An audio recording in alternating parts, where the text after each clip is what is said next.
about how the skin works. Kind of complicated it is, little thing.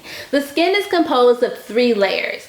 A deep layer called the hypodermis, a middle layer called the dermis, and the surface layer called the epidermis. The epidermis gives immediate visual clues to the condition and the health of the skin, because that is what you see first, right? So while the dermis determines how the skin responds to aging and changing like that, the hypodermis is the deepest layer though. The hypodermis is what has like a layer of fat, blood vessels, and nerves. So it's a lot going on in there as well. Skin's middle layer, the dermis, is composed mostly of collagen and elastin. Now these are proteins that give the skin structure, strength, and flexibility. And as we age, unfortunately, the collagen and elastin production diminishes. That shows up in the face, loss of firmness, rough texture, obvious wrinkles, sagging. It's just sad. Hair follicles, nerves, blood vessels, sebaceous glands are also part of the dermis. And the sebaceous glands produces sebum, and this oily substance moves through the hair shaft to the top layer of the skin. And that's where we want it to be, because it covers the epidermis and provides a protective barrier against moisture loss. Too much sebum results in oily skin. All right. Now, the outermost layer of skin, the epidermis, is several layers deep. Basal cells are created in the lowest layer, and then they migrate through a hardened layer of the stratum corneum. All right. So from that, the skin, it falls off. Okay. It continuously sloughs off. All the dead cells go away and the living cells come, and it takes about a month for a live basal cell to move up that layer before it sloughs off them, okay, in the epidermis. So as the cell moves toward the surface of the skin, it loses moisture and oxygen content. So on the surface of the epidermis is a layer of oil transported from the dermis by the hair follicles that forms a natural barrier, helping the skin to retain water and stay away from harsh scented cleansing products, exposure to chemicals and biological pollution in the environment, and poor diet can remove the protective oil layer from the skin. And this can be, it actually can be replenished though, don't worry. It can be replenished. With what? It can be replenished with moisture, okay? Moisture. Moisturizers work in several ways. First, they fill in the spaces between the relatively dry or cornified cells of the epidermis, making the skin feel and appear smoother. They also create a barrier on the skin, helping the skin retain water. And the oil content in the moisturizers works with the protective lipids coating the skin to partially protect the skin from the air. Oh my God, our skin needs so much protection. Care must be taken in the selection of usage of the moisturizing products, as they make huge differences in the way that the skin works. Hydration is the key to smooth, even skin. That's the key. Moisturization is an external way to achieve that healthy, moisturized skin.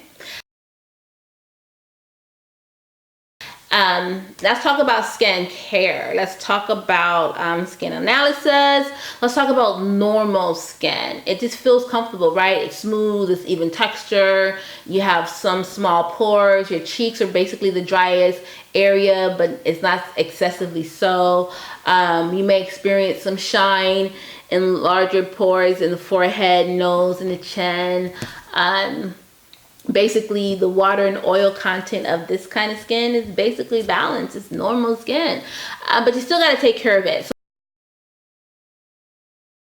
So the way you would take care of normal skin is to have a routine of cleansing with a foaming cleanser, exfoliating twice a week, moisturizing with a lightweight lotion, and use a sunscreen to keep it healthy. A diet rich in vitamin A and C and E helps keep the skin smooth and soft. Sufficient fluid intake is important to maintain hydration and rid the body of toxins. So that's very important.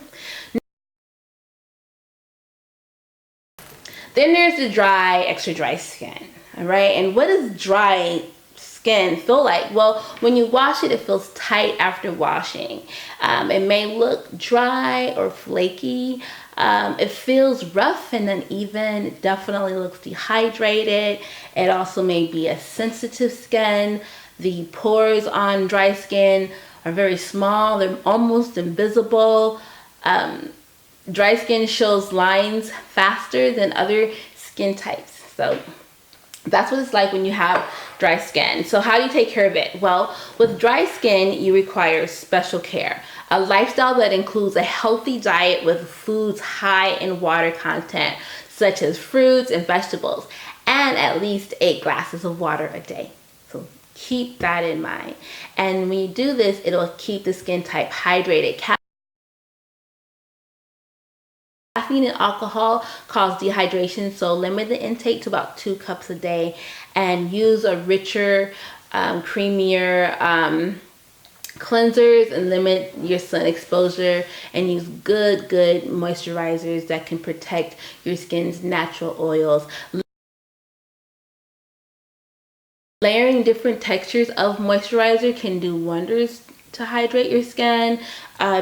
You can even begin with a lightweight face oil that you'll put on your skin first, and then from there layer a richer, creamier layer over that. And then, because night creams with like alpha hydroxy acids, AHA, help to remove the dry, dead skin cells and moisturize the new. Air conditioning and heating creates dry environment, so you can correct this by putting humidifiers in your home to help keep moisture in the air. Then there's oily skin. Whew. Oily skin. Oily skin is shiny, especially through the T-zone, the forehead, nose, and the chin. It is a condition caused by overactive sebaceous or oil producing glands. Sebaceous or oily producing glands. Now, it can make your holes look bigger and you break out, your pores look bigger, you break out more. A few signs of aging, less because you don't have like the lines. The way that you take care of oily skin is to prevent breakouts requires a healthy diet and a regular skincare routine. You want to cleanse the face twice a day, at least a day, to get rid of the dirt accumulated in the pores, and the alcohol-free astringents to remove excess oils. You also want to use oil-free moisturizers to keep the skin from over drying. Combination skin, that's another one. The way that you would handle this with combination skin, they're either going to have oily through the T-zone, or they'll have dry cheeks or like different spots of dehydration. When you have a combination skin, you can see the difference. There's larger pores on the forehead, nose, and in the chin. So that's one indicator. And then you care for this type of skin, it requires regular cleansing, toning, and moisturizing of the oily areas, and the use of milder cleansers and denser moisturizers for the dry areas. Moisturizing products containing AHA will benefit this type of skin type, so keep that in mind. Another type of skin is the sensitive skin. It can range from dry to oily. Sensitive, irritated by cosmetics or moisturizers and cleansers. Sensitive to or prone to redness. Sensitive skin can be itchy and blotchy. The way that you care for sensitive skin is you require mild, non-perfume cleansing products. You need to use alcohol-free toners formulated for sensitive skin. Also use cleansers and moisturizers specifically formulated for that type of skin. Okay. There are some misleading skin conditions. So according to Bobby Brown, she says, don't be fooled. The skin's condition can be quickly impacted by changes in the environment, health, diet, and even current products that have been chosen for cleansing, toning, moisturizing, or makeup. There are many skin conditions that can hide your actual skin type. So like redness, dryness, or flaking can be caused by medical condition or medication. Skincare products can be overused, causing skin to be more oily, skin to become dry or flaky. Dry skin that is over moisturized can appear greasy. Redness and irritation can be caused by like a low grade of allergies to cleansing, moisturizing products or makeup products that are necessitating a change to a gentler product. So it's like, you know, when you know what kind of, when you know your skin, but then don't be fooled, because some things can make your skin, like if you're using way too much moisturizer and now you think you have oily skin, you don't, you're just using way too much of the product. So I highly recommend that you guys get the Bobbi Brown makeup manual. It's a great book. It talks about the skincare, the health of the skin and everything, and it also teaches you how to apply like makeup. It's super cool. So again, if it's for yourself, it's cool. And if you really want to get into the cosmetics direct sales business, it's always great to educate yourself when it comes to product sales.